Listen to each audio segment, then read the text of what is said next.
Godavari డెల్టాకు June 1 నుంచి ఖరీఫ్ పంటకు సాగునీరును విడుదల చేసేందుకు సన్నాహాలు చేస్తున్నట్టు ధవళేశ్వర ఇరిగేషన్ సర్కిల్ ఎస్సీ రాంబాబు తెలిపారు.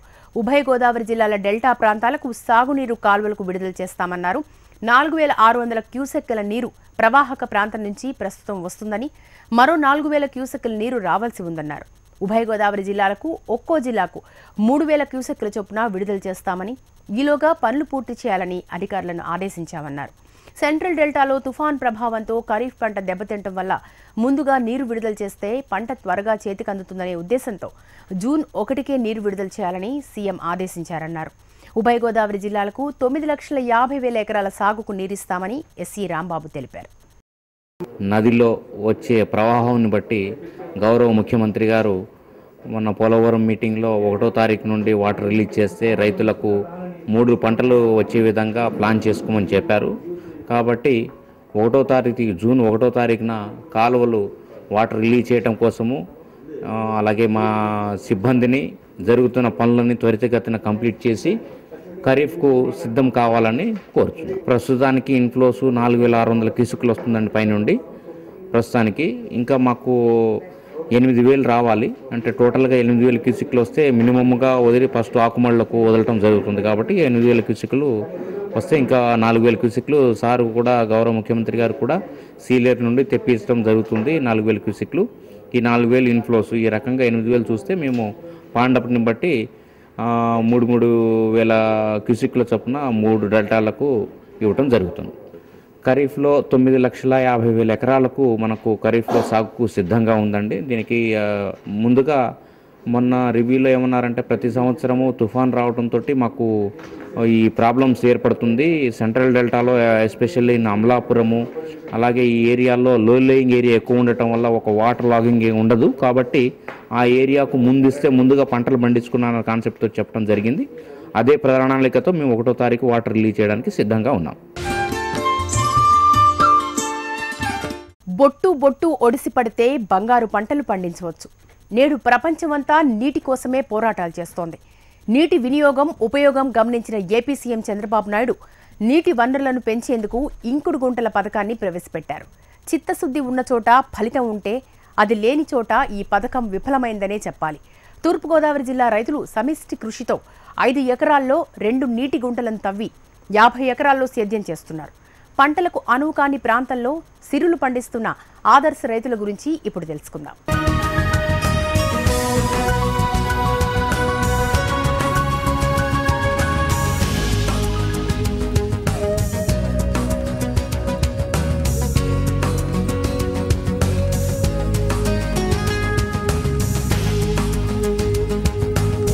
అసలే రాతి నేల, అందులోనూ ఎర్రమన్ను. ఇక పంట సాగు గగనమే అని అనుకున్న ఆ ప్రాంతంలో ఇప్పుడు బంగారు పంటలు పండుతున్నాయి. 4 రైతులు సమిష్టి వ్యవసాయంతో ఔరా అనిపిస్తున్నారు. నీటిని ఎంతో జాగ్రత్తగా ఒడిసిపట్టి ఇంకుడు గుంతలు ఏర్పాటు చేసుకుని ఓ ఉద్యమంలా సాగు పనులను చేపట్టారు. విజయపథంలో దూసుకుపోతున్నారు.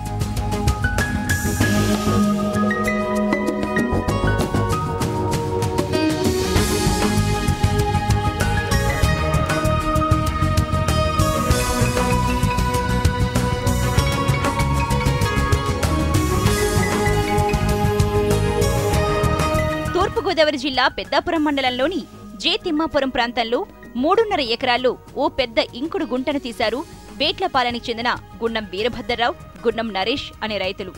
ఈ గుంట 40 అడుగుల లోతు వరకు ఉంటుంది. మరో ఎకరన్నరలో మరో చెరువును తీశారు. ఈ ప్రాంతంలో నేలలు ఏ మాత్రం సాగుకు పనికిరావని తెలిసినా ఆ పక్కన ఉన్న 50 ఎకరాలను కొనుగోలు చేశారు.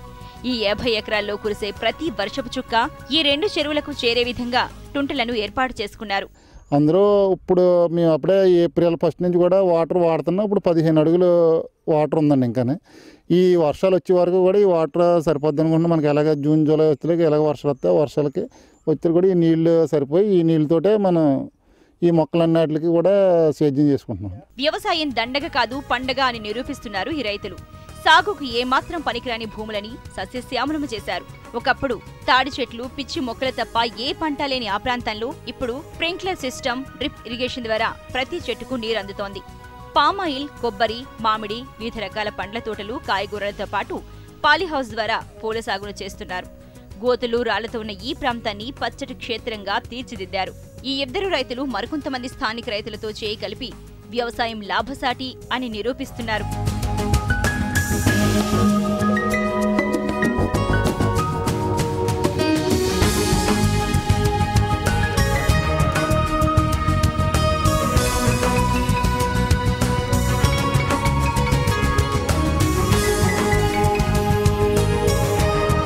ప్రకృతి వ్యవసాయ పితామహుడు పాలేకర్ సిద్ధాంతాలను అక్షరాలా పాటిస్తున్నారు ఈ రైతులు. తమ పొలంలో ఓ గోశాలను నిర్మించి గో సంబంధిత వ్యవసాయాన్ని చేపట్టారు.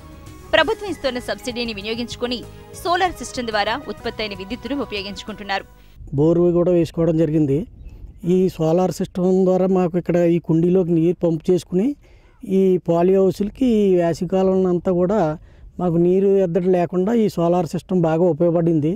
ఇప్పుడు ఈ సోలార్ సిస్టమ్ ఉండటం వల్ల ఇప్పుడు ఇంత వేసవికాలం కూడా మేము పాలి హౌస్లో మొక్కలకి నిరంతరాయంగా నీరు ఇవ్వడానికి పగలపూట ఏ విధమైన ఇబ్బందులు లేకుండా మేము మొక్కలు కాపాడుకోవడం జరిగింది. సుమారు 50 ఆవులను కొనుగోలు చేసి వాటిని పోషిస్తున్నారు. వీటి ద్వారా వచ్చే మూత్రం, పేడతో ప్రకృతి సిద్ధ వ్యవసాయం చేస్తున్నారు. వానపాముల ఎరువులు తయారు చేసి ఆయిల్ పామ్ మొక్కలకు అందించడంతో అక్కడ సిరులు పండుతున్నాయి. 3 ఏళ్లుగా మొలకెత్తిన మొక్కలు మరికొద్ది రోజుల్లో తమకు ఉత్తమ దిగుబడులు అందిస్తాయని రైతులు ధీమా వ్యక్తం చేస్తున్నారు. ఇప్పటికీ ఈ క్షేత్రాన్ని చూసి వ్యవసాయ శాఖాధికారులు, ఉద్యానవన శాఖాధికారులు ఆర్థిక సహాయాన్ని అందించేందుకు బ్యాంకర్లు ముందుకు రావడం వారికి ఎంతో ఆనందంగా ఉందంటున్నారు. ఈ షెడ్లో ఉన్న ఏంటంటే వర్మీ కంపోస్ట్ యూనిట్ అండి. అది ఆ వర్మీ కంపోస్ట్ యూనిట్ ఈ మాకున్న 30-40 ఆవుల నుంచి వచ్చి గతం నుంచి వచ్చి దాన్ని బట్టి మేము వర్మీ కంపోస్ట్ కూడా తయారు చేయడం జరుగుతుంది. మెయిన్ ఏంటంటే మాకు ఈ పాలి హౌస్లకి ఈ వేసవి కాలంలో నీటి ఎద్దడి రాకుండా మా సొంత నిధులతోటి ఈ నీటి గుంట ఏర్పాటు చేసుకోవడం జరిగిందండి. ఆ నీటి గుంటలోకి ఈ సోలార్ సిస్టమ్ ద్వారా నీటిని అందులో పంపు చేసి అందులో ఉన్న వాటర్ని మళ్ళా మేము ఈ పాలి హౌస్లకి ఈ వేసవికాలంలో నిరంతరాయంగా నీరు ఇవ్వడానికి ఉపయోగం బాగా జరుగుతుంది. ఎక్కడైనా సాధారణంగా చెరువులంటే 5 నుంచి 6 అడుగులు మించి ఉండవు. కానీ ఈ పంట పొలాల్లో ఉన్న చెరువులను సుమారు 40 అడుగుల పైగా పెద్ద కందకంలా తవ్వారు. ఇంకుడు గుంతల్లో నీరు ఉండటంతో చేపల సాగు ద్వారా లాభాలను పొందవచ్చని రైతు గున్నం వీరభద్రరావు భావించారు. ఇప్పటికే భారీ ఎత్తున చేప పిల్లలను చెరువులో వదిలారు. వాటి ఎదుగుదలకు అవసరమయ్యే ఆహారాన్ని ఎప్పటికప్పుడు అందిస్తూ సంరక్షిస్తూ మంచి ఫలితం కోసం ఎదురుచూస్తున్నారు. చేపలు కూడా వేసుకోండి మొత్తం అన్నీ. ఆ చేపలకి మన ఈ జీవామృతంలో మిగిలిన అర్థమది కలిపి అందులో వేస్తుంటే అవి కూడా మంచి లాభదాయకంగా ఉండి మనకి చేపలు కూడా బాగా గ్రోత్ వచ్చినాయండి. అవి మామూలుగా ఏ విధమైన ఈ మేత లేకుండా ఈ న్యాచురల్గా ఇందులోంచి వచ్చిన ఒండ్రు మట్టితోటే వీటిని ఉపయోగపడుతుంది అనమాట. అంతర పంటలు ఏంటండి? అంతర పంటల మినుము, పెసర అవి వేసుకుంటున్నాం అండి. తర్వాత కూరగాయలు కూడా పండించుకుంటాం. మెయిన్ మాకు క్రాప్ ఏంటంటే ఆయిల్ పామ్ అండి. ఆయిల్ పాము మామిడినండి. గోవులతో పాటు మరికొద్ది రోజుల్లో మరో 50 పాడి గేదెలను కొనుగోలు చేసి ఫారం నెలకొల్పాలని భావిస్తున్నట్లు రైతు సురేష్ చెబుతున్నారు.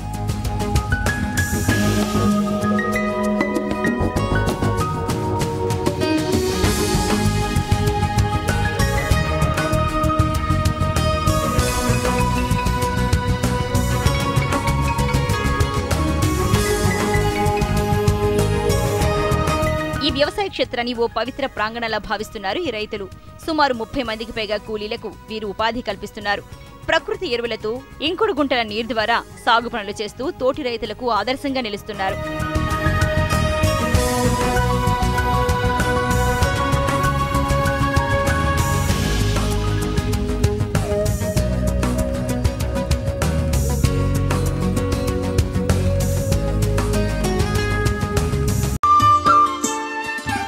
ఖరీఫ్లో పత్తి పంటల బీమా ప్రీమియం చెల్లించే గడువును తెలంగాణ రాష్ట్ర స్థాయి కమిటీ పొడిగించింది. తుది గడువును జూలై 15గా నిర్ణయించింది. గత ఖరీఫ్లో పత్తికి బీమా ప్రీమియం గడువును ప్రభుత్వం జూన్ 14గా నిర్ణయించగా ఆ సమయానికి రైతులు పత్తి విత్తనాలు కూడా నాటలేదు. ఖరీఫ్ పంట రుణాల మంజూరు కూడా ప్రారంభం కాలేదు. దీంతో రాష్ట్రంలో లక్షలాది మంది పత్తి రైతులు పంటల బీమా పథకానికి దూరమయ్యారు. అదేవిధంగా వరి నాట్లు కూడా ఆలస్యంగా ప్రారంభం కావడంతో పెద్ద మొత్తంలో రైతులు బీమాకు దూరమయ్యారు. దీంతో 7 పత్తి, వరి ప్రీమియం చెల్లింపు గడువును పొడిగించారు. ఇక మిగిలిన పంటలకు బీమా ప్రీమియం గడువు జూలై 31 వరకు కొనసాగిస్తున్నారు.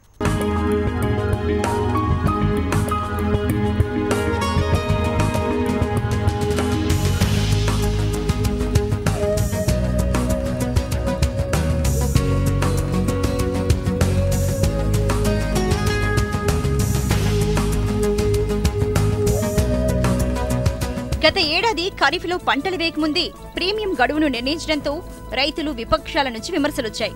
దీంతో తెలంగాణ రాష్ట్ర స్థాయి కమిటీ SRCCI ఈసారి పత్తికి గడువును నెల రోజులు పెంచింది. వరికి కూడా ప్రీమియం గడువును పొడిగించింది. వరి ఇతర పంటల బీమా ప్రీమియం గడువును గత ఏడాది జూలై 31గా నిర్ణయించారు. వరి నాట్లు మాత్రం ఆగస్టు నెలలోనే ఊపందుకున్నాయి. దీంతో గత ఏడాది పంటల బీమాకు వరి రైతులు పెద్ద ఎత్తునే దూరమయ్యారు. దీంతో ఈ ఖరీఫ్లో వరికి పంటల బీమా ప్రీమియం గడువును ఆగస్టు 31గా కమిటీ నిర్ణయించింది. మిగిలిన పంటలకు మాత్రం జూలై 31ని కొనసాగిస్తోంది.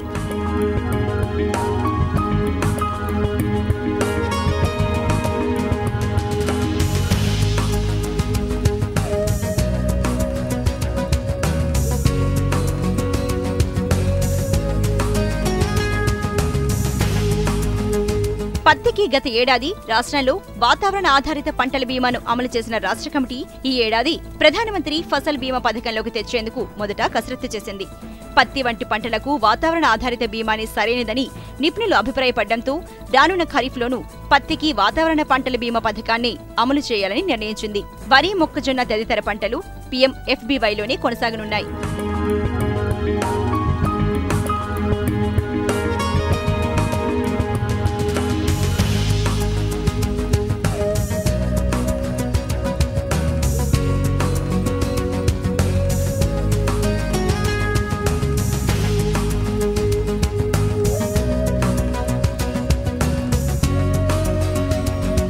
PMFBYలో భాగంగా గత ఖరీఫ్లో పాత నిజామాబాద్ జిల్లాలో యూనిఫైడ్ ప్యాకేజ్ ఇన్సూరెన్స్ పథకాన్ని ప్రయోగాత్మకంగా అమలు చేశారు.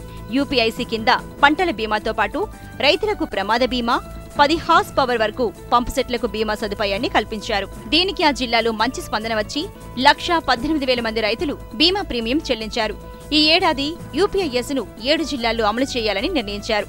పాత 9 వ్యవసాయ జిల్లాలను పంటల బీమా కోసం గత ఖరీఫ్లో 3 క్లస్టర్లుగా ఏర్పాటు చేశారు.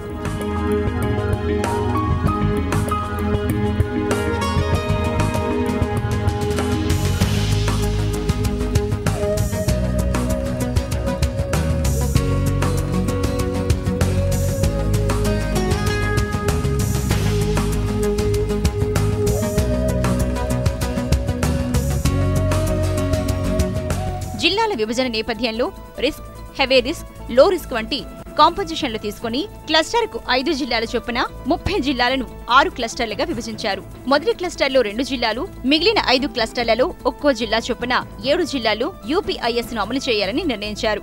ఆదిలాబాద్, కామారెడ్డి, జనగాం, సూర్యాపేట, భూపాలపల్లి, మహబూబ్ నగర్ జిల్లాల్లో UPIS పథకాన్ని అమలు చేస్తారు. పంటల బీమాకు తుది కసరత్తును పూర్తి చేసిన వ్యవసాయ శాఖ బిడ్లను ఆహ్వానించేందుకు ఏర్పాట్లు చేస్తోంది.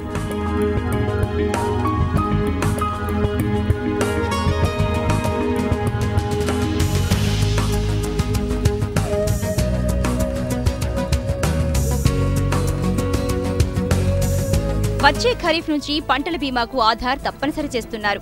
వివిధ పథకాల్లో DBT విధానాన్ని అమలు చేస్తోన్న కేంద్రం పంటల బీమాలోనూ అమలు చేయనుంది. ఈ నేపథ్యంలోనే పంటల బీమా పథకానికి ఆధార్ను తప్పనిసరి చేసింది. రైతులు, కేంద్ర రాష్ట్ర ప్రభుత్వాలు చెల్లించిన ప్రీమియంలు కంపెనీలకు చేరడం, పంట నష్టం జరిగినప్పుడు బీమా కంపెనీల నుంచి రైతుల అకౌంట్లకు పరిహారం చేరడం తదితర అంశాలన్నీ పారదర్శకంగా పరిశీలించేందుకు కేంద్రం ఓ కార్యక్రమాన్ని రూపొందిస్తోంది. ఈ నేపథ్యంలో పంటల బీమాకు ఆధార్ తప్పనిసరి చేయాలని కేంద్రం సూచించింది.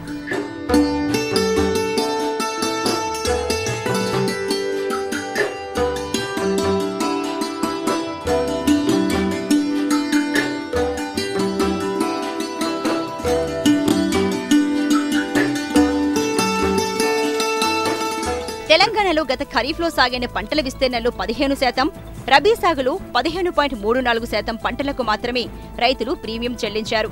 దీన్ని 40% పెంచేలా చర్యలు తీసుకోవాలని కేంద్రం సూచించింది. 2018-20 సీజన్కు పంటల సాగు విస్తీర్ణంలో సగం మేరకు బీమా పరిధిలోకి వచ్చేలా ఇప్పటి నుంచే చర్యలు తీసుకోవాలంది.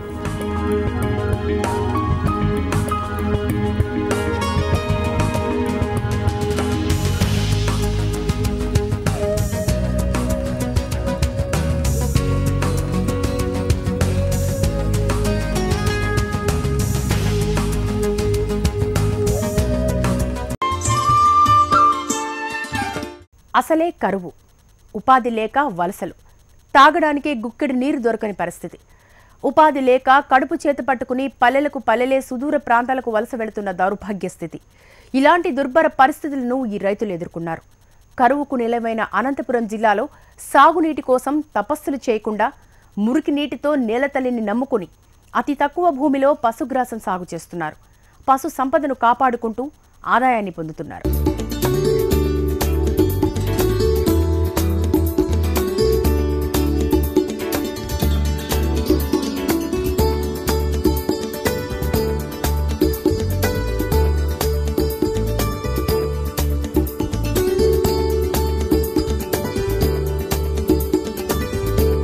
దేశంలోనే కరువు పీడిత ప్రాంతాల్లో జైసల్మేర్ మొదటి స్థానంలో ఉంటే ఆ తరువాత అనంతపురం జిల్లా ఉంది. కరువుకు కేర్ ఆఫ్ అడ్రస్ అయిన అనంతపురం జిల్లాలో సాగంటేనే రైతులు ఆందోళన పడుతున్నారు. ఈ పరిస్థితుల్లో కొంతమంది రైతులు మురికి నీటితో పశుగ్రాసాలను సాగు చేస్తున్నారు. పాడి పశువులకు పోషణ అందిస్తూ పాడి రంగంలో రాణిస్తున్నారు. భూమి కట్టుకుని చేసుకొని పాలు పిండి ఆవులు పెట్టుకొని జీవనోపాయం చేస్తున్నాము. ఒంటెత్తు బండి ఒకటి ఉంది. ఆ ఒంటెత్తు బండి ఎద్దు 4 ఆవులు ఉన్నాయి. దాన్ని పెట్టుకొని మేము కట్టుకుని చేసుకొని దీంట్లోనే బతుకు తెరువు వరదలు పోకుండా ఏదో దాంట్లోనే మేము జీవనోపాయం చేస్తున్నాము. ఇది మా సమస్య.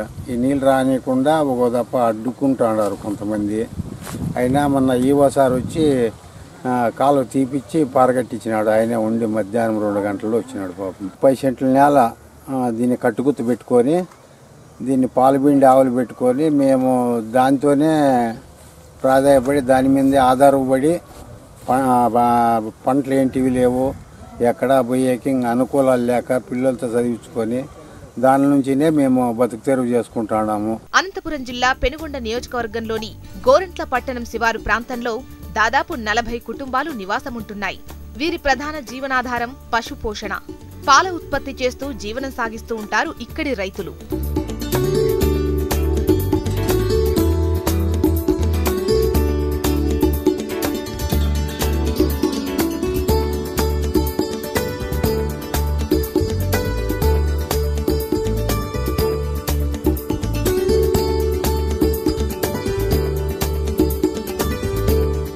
ప్రస్తుతం తాగడానికే గుక్కెడు నీరు లేక దాహార్తి తీర్చుకోవడానికి ప్రజలు నానా ఇబ్బందులు పడుతున్నారు. ఈ పరిస్థితుల్లో పశువులకు దానా పండించడం అంటే మామూలు విషయం కాదు. చేతికొచ్చిన పాడి సంపదను కబేళాలకు తరలించకుండా అందుబాటులో ఉన్న మురికి నీటితో పశుగ్రాసాల సాగు చేస్తున్నారు. మేము సీమ గడ్డి కట్టుగుత్తుకు తీసుకున్నాం. 40 సెంట్లు ఉంది. మా పిల్లోళ్ళు చదువుల గురించి అంత ఇవే ఆధారవా. నాకు 3 ఆవులు ఉన్నాయి సార్. 10,000 11,000 ఎట్లంటే అట్లా సంవత్సరానికి కట్టుగుత్తు ఎక్కుతుంది తగ్గుతుంది. దాన్ని బట్టి మేము సహాయం చేస్తున్నాం. కోతకి ఒక మూట సత్త వేసుకుంటాము. ఒక 2 నెలలకు ఒక కోత వస్తుంది సార్. ఇది కూడా ఆ కోత బట్టి మేము అనుకూలం బట్టి ఖర్చులు బట్టి సహాయంగా జరుపుకుంటా అంటాము. ఇంకేం మాకు ఇదే ఆధారవా. మేము ఎక్కడ పోలేము కూడా. మా అయ్యప్ప మూటలు మోసేవాడే. మాకు చదువు లేదు. మాకు ఇదే ఆధారవా. అదే మాకు అనుకూలం కూడా అదే. ఎవరన్నా కానీ కట్టుకొత్త ఎవరు ఇస్తామంటే వాళ్ళు కొనుక్కొని చేసుకుంటా అంటాం సార్. ఈ ముందు తరంతరాల నుంచి వచ్చినాయంట సార్ ఇక్కడికి. మళ్ళీ మధ్యలో మేము అంత గడ్డి పెట్టుకొని దీన్ని కాలువలు చేసుకొని ముందుకున్నాయి సార్. అర్ధ భాగానికి కాలువ ఉంది సార్. ఊరు నీళ్ళు కాలువ. స్థానికంగా కొద్ది మొత్తంలో భూమిని కౌలుకు తీసుకున్నారు ఇక్కడి రైతులు. గ్రామంలో వృధాగా పోతున్న మురికి నీటిని రైతుల పొలంకు మళ్లేలా కాలువలు మరమ్మత్తు జరిపారు. పశుగ్రాసాన్ని సాగు చేస్తున్నారు. పశు సంపదను అభివృద్ధి చేస్తున్నారు. మంచి పాల దిగుబడిని సాధిస్తూ కుటుంబాలను పోషించుకుని గ్రామానికి ఆదర్శంగా నిలుస్తున్నారు. 2 ఎద్దులు ఉన్నాయి, 3 ఆవులు ఉన్నాయి. 10 సెంట్లో గడ్డి పెట్టుకొని బతుకోవాలి సార్. ఎంత మొత్తం ఖర్చు వస్తుంది గడ్డికి? మా గడ్డికి అంటే వస్తుంది సార్. మా 10 సెంట్లకు వచ్చి 1.5 మూట యూరియా పడుతుంది సార్. 1.5 మూట యూరియా పోతే 2 సార్లుగా వేసుకుంటాం. ఒకసారి చేసుకొచ్చుకోండి. దాని నుంచి మేము ఏందని కానీ పిల్లల చదువులు దానికి దీనికి చేసుకోవాలి. ఈ గడ్డి లేకపోతే ఏం చేసింటావు నువ్వు? గడ్డి లేకపోతే అయ్యలేదు సార్. మేము ఊర్లో విడిచిపెట్టాల్సిందే. ప్రభుత్వం నుంచి ఎలాంటి సాయమూ లేదు. సలహాలు సూచనలు అందించేందుకు వ్యవసాయ అధికారులు వీరి వద్దకు రారు. అయినా అధైర్యపడకుండా బతుకుబండిని లాగుతూ జీవితాన్ని గడుపుతున్నారు.